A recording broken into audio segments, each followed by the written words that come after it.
بسم الله الرحمن الرحيم. يا ربي مضطر يناديك، أنا من جند أمن يجيب المضطر إذا دعاه، أمن يجيب المضطر إذا دعاه ويكشف السوء ويجعلكم خلفاء الأرض أإله مع الله. وكم حقق الله بهذا الدعاء من انتصار.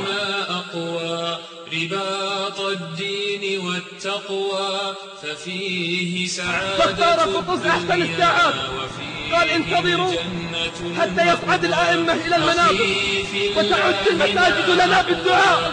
رباط الدين انتظروا ففيه سعادة ولا تهجموا على عدوكم وفيه الجنة حتى يصعد الأئمة على المنابر ويلهج المسلمون لنا بالدعاء. إذا هي زوجته فأخذوها إلى الخيمة وأخذ يقول وزوجاه وحبيبته، فقالت المرأة وهي في آخر رمق من الحياة: لا تقل وزوجاه، لا تقل وحبيبته، لكن قل وإسلاما. يقول أحد مراسل الإذاعات عن مجزرة وقعت في المسلمين في الهند من عباد البقر، ويسألني عن الأخبار طفل يطاردني بها وأنا أشيح، يظن بأن بي بخلا فيكفر وأني إذ أكاتمها شحيح. اسمع ماذا نقلت لنا منذ أيام الأخبار. تعرفون قصة البلغاريات الممرضات اللاتي حقن أطفالنا في ليبيا بفيروس الإيدز؟ 400 طفل يحقنون بفيروس الإيدز. ماذا الأطفال الأعظم والأطباء والأدم يخرج لنا دكتور الروم يخرج لنا على الشاشات والقنوات يطالب ليبيا بالإفراج عن الممرضات بكل وقاحة،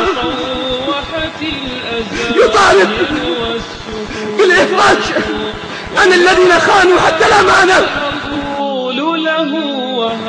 وحقنوا أطفالنا وها هم يموتون أمام أعين آبائهم وأمهاتهم.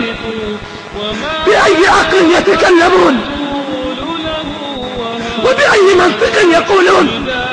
الحق في شفتي ذبيح، شعوب الأرض في دعة وأمن وهذا الشعب. سنخاطبهم بمنطق الأقوياء: في أي ملة قتلاكم أبرياء وقتلانا هباء، في أي ملة أو دين دماؤكم دماء ودماؤنا ماء، في أي منطق في الأرض أو في السماء.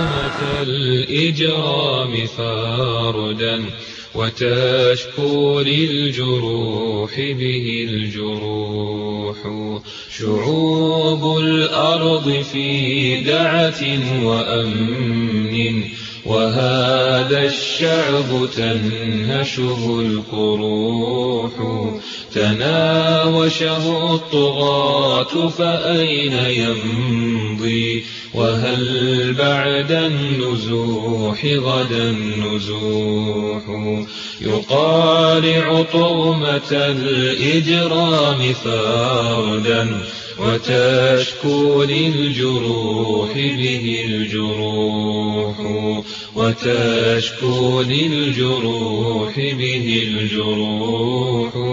فكم هدم الطغاة هناك بيتا على أنقاضه سقطت طموح. لن نضعف ولن نستكين وسنطلق السهام حتى يأتي وعد الله، وحينها يفرح المؤمنون، وحينها سيعلم الذين ظلموا أي منقلب ينقلبون.